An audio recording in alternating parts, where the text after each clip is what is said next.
22 years ago, Anaheim Stadium hosted what could be the most epic battle in Supercross of all time. And I have the two principal riders of that night here with me, Rick Johnson and David Bailey. You guys, that was one of the greatest shows on earth that we had ever witnessed. And still to this day, we talk about that night. We're actually celebrating it this weekend. Take me through the mood leading up to that event. Well, there was a lot going into that event. You know, we were racing in the Golden State Series, and Jeff Ward pretty much handed it to us all Golden State long. I got sick.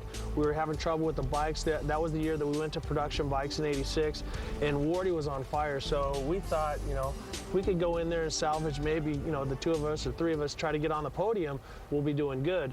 And then Wardy had his problem, doesn't make the main event, doesn't even get to go into the semi. So that pretty much changed the whole makeup of the main event for us. You know, yeah, like Rick said, the preseason races went way different. O'Mara was actually riding really well too, and he injured his knee 2 weeks before this race. So he wasn't even sure if he was going to be able to ride. And I think the beauty of it was that, not for Johnny, but for Rick and I, was that we were struggling in the preseason stuff, and Lachine and Jeff Ward were doing really well. So maybe Kawasaki kind of sat back and figured, we're ready. And Honda went to work. So when we got here, our bikes had a little bit more power. He found a more rideable power, and I did a lot of work in the final prep, and I think it made all the difference. So we've got Ricky Johnson in the lead, but now instead of 9 seconds by, Bailey's right next to him. Holy smoke, he wastes no time at going for the jugular. Goes right for the lead right there, and Johnson on the inside line has got guts. Look at this, side by side into the corners, a wide open straightaway in front of him, and there's no holding back. The speed that we were carrying, because the guy on the outside had so much speed, and the guy overtaking would always have to go to the inside.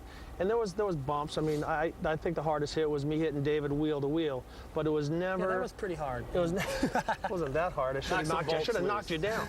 Again, we're looking at those monster roosts. Wow, a great pass, the way that Bailey went through there on the outside of the sand. He went a lot higher than Ricky, and Ricky very nearly T-boned him right there in the corner. So now it's 22 years later. We're celebrating it this weekend. What are you guys' feelings on, you know, how much emphasis and how much people remember from this event, and how it goes down as one of the greatest races? What's going through your mind at this point? Well, for me, I mean, David and I went through so much in our lives, you know. David, obviously, you know, suffering the biggest wound that a racer can have, and, you know, he's in a wheelchair. And I'll never forget the phone call I got when they said David's paralyzed. And then seeing the videos with him and Gina, the beard, and talking about how he's going to be back. And when the guy that has been everything to you as far as your motivation, your adversary, the reason that you run that extra mile, that you don't eat that candy bar, is gone, it really takes something from you. And then my career, I mean, that was really the jump start of me having a lot of success, and in a way I felt guilty, because I knew that I wouldn't have won as much if David was there. And like I said before, I'm not taking anything away from all our competitors, but it would have been different if David would have been healthy. For me to see what is happening here, you know, at this race, to revisit, you know, our battle it's an honor, you know, because he gave it all he had, and you know, I was able to. It was my night.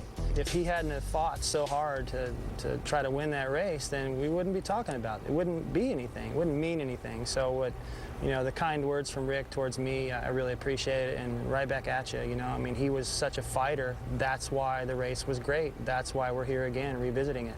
As a young rider that was here that night, a kid that grew up dreaming of being motocross racers just like you guys, I want to thank you for your effort and your dedication as racers, and thanks again for your time. My pleasure, Fro. Thank you. All right. Thanks, David. Last night, it was quiet. Tonight, it was rocking as opening ceremonies got underway, and now we're set to go round and round with the main.